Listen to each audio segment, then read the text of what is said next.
Exam ആയിട്ട് പുതിയ razor അമ്മ മേടിച്ചു തന്നു. എക്സാം പിറ്റേഷൻ ബെസ്റ്റ് ഇപ്പൊ കാണിച്ചു തരുന്ന ഇങ്ങനെ ഞാൻ മച്ചിട്ടുണ്ട്. ഇല്ല ടീച്ചർ സമ്മതിക്കില്ലല്ലോ. വാ ഇതേ ദേശീയക്കാരി രമ്യ മിസ് ഇപ്പൊ വരും. എടാ ബെല്ലടിച്ചാടാ ഫസ്റ്റ് ബെല്ല്. പിന്നെ എപ്പോഴും അടിച്ച് ചുമ്മാ അല്ലോ ഇരിക്കുന്നു. എന്താ ചെയ്യാനോ? എല്ലാവരും കയറി ഇരുന്നേ. ഓക്കെ എല്ലാവരും എക്സാം റെഡി ആണല്ലോ. എല്ലാവരും പഠിച്ചിട്ടുണ്ടല്ലോ. ഞാൻ പഠിച്ച അതേപോലെ എല്ലാവരും എഴുതണം. ഇല്ലെങ്കിൽ ഞാൻ അടിയുള്ളൂ. എന്റെ നാടി വാങ്ങി പഠിച്ചില്ല.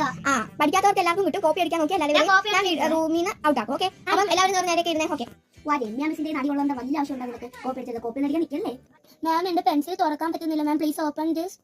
ഓ മോളെ തുറന്നല്ലോ. ഇത്ര പാടായിരുന്നു നിങ്ങൾക്ക് തുറക്കാൻ കേട്ടോ. ഓക്കെ എല്ലാവർക്കും പേപ്പർ ഒക്കെ കിട്ടിയല്ലോ. എക്സ്ട്രാ ഷീറ്റുള്ളവർക്ക് വേണ്ടി പറയണം കേട്ടോ. ഒരാൾക്ക് കിട്ടാറുണ്ടോ? നമ്മളെ എനിക്ക് പറഞ്ഞു പിന്നെ ഒന്നാമത് രമ്യ ടീച്ചർ ഇപ്പൊ കിട്ടും. പോവാൻ പിന്നെ മാം ഈ എന്റെ അടുത്ത് പറയുവാണ് എനിക്കൊന്ന് കാണിച്ചു തരണേ. അങ്ങനെയൊക്കെ പറയാൻ നിന്നാ ഞാനിനി ഔട്ട് ആക്കും കേട്ടല്ലേ. ക്ലാസ്സിൽ നിന്ന് ഔട്ട് ആക്കും. എടാ നീ പേര് നോക്കിയിട്ടൊന്നും അല്ല വീട്ടിൽ നിന്ന് വരുന്ന. അമ്മയ്ക്ക് സമയം കിട്ടിയിട്ട് നിന്റെ അമ്മയ്ക്ക് എന്നാ സമയം കിട്ടുന്ന? അപ്പത്തെ വീട്ടിലെ കാലത്ത് വീണ്ടും എന്താ അവിടെ പറയാൻ പറ്റുന്നത്? ഇത് തന്നെ ഞാൻ ഇവിടെ ഇരുന്ന് മിസ്സിനെ നോക്കിയിരിക്കും. ഇത് പറയാൻ വെച്ചാൽ ഞാനിപ്പം ഇതിന് ക്ലാസ്സിൽ നിന്ന് പുറത്താക്കും കേട്ടല്ലേ. ഞാൻ ഡിറ്റേഷൻ വെച്ച് പറയാൻ പോവാ. എല്ലാവരും എഴുതിക്കോ.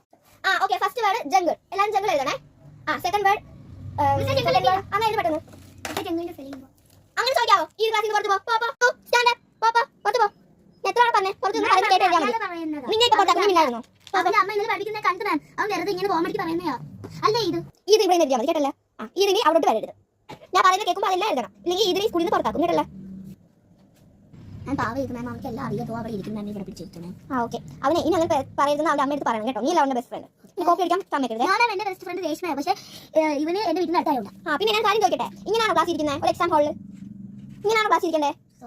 ഞാൻ ഇരുന്നേ വന്ന് ക്ലാസ് ഇരുന്നു. ഓക്കെ ഓക്കെ ഞാൻ ലാസ്റ്റ് വേർഡ് പറയാം. Last word Mowgli. എല്ലാവരും മൗഗ്ലി എഴുതിക്കോ കേട്ടോ. ഇത് എഴുതി കഴിഞ്ഞോ? ഓ ഇത് ഇത്തവണ നല്ല കുട്ടിയാട്ടോ കേട്ടോ. Number 1. Okay roll number 2.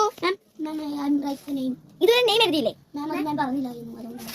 Okay okay thank you ഹയ. അപ്പോൾ എല്ലാവരും ക്ലാസ് വിട്ടിട്ടുണ്ട് പൊക്കോളൂ. Thank U.